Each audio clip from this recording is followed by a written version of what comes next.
সিদ্ধাৰ্থ 2014 পৰা দাদাক মেনেজ কৰিছে 2014 মই দাদাক লগ পাইছো আৰু তাক মই তেতিয়াৰ পৰা চিনি পাওঁ আজি 11.5 বছৰ হৈ গ'ল তাক সি চাগে 6 মাহ মান আগত আহিছে বাৰু 12 বছৰেই হ'ল তাৰ ইমান বছৰত কি ইমানখিনি পইচা কেনেকে গোটাব পাৰে মানে সি ইমানখিনি পইচা সি 3 কোটি টকা কেনেকে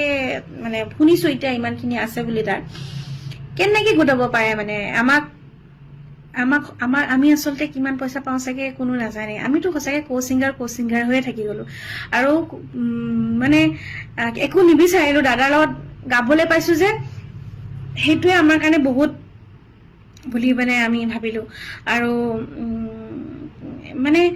পাইও একো নাপালো নিচিনা হৈ থাকিলে এতিয়া আৰু আমাক সঁচা কথা ক'বলৈ গ'লে সেইটো সেই সন্মানকণ আমি বা সেই দাদাৰ লগত থকা সময়কণহে দিয়ে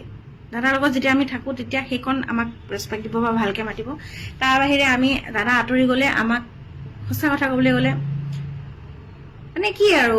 মানুহৰ নিচিনা ব্যৱহাৰ নকৰে বুলিয়ে ক'ব লাগিব ঐ তই এইটো কৰ ঐ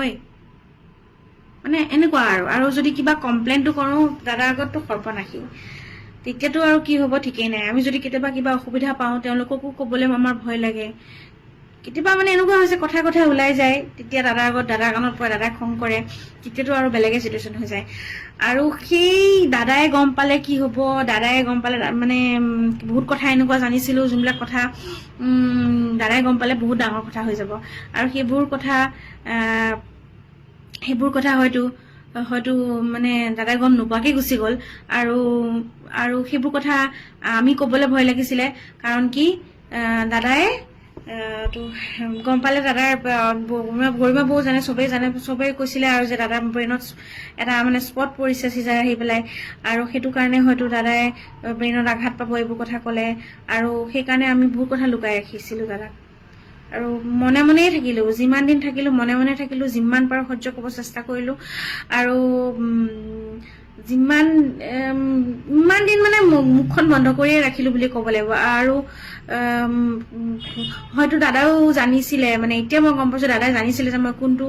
এটা মেণ্টেল ষ্টেটত মই শ্ব'জ কৰিব লগা হৈছিলে এটা সময়ত বা সিদ্ধাৰ্থ 2014 পৰা দাদাক মেনেজ কৰিছে 2014 মই দাদাক লগ পাইছো আৰু তাক মই তেতিয়াৰ পৰা চিনি পাওঁ আজি 11.5 বছৰ হৈ গ'ল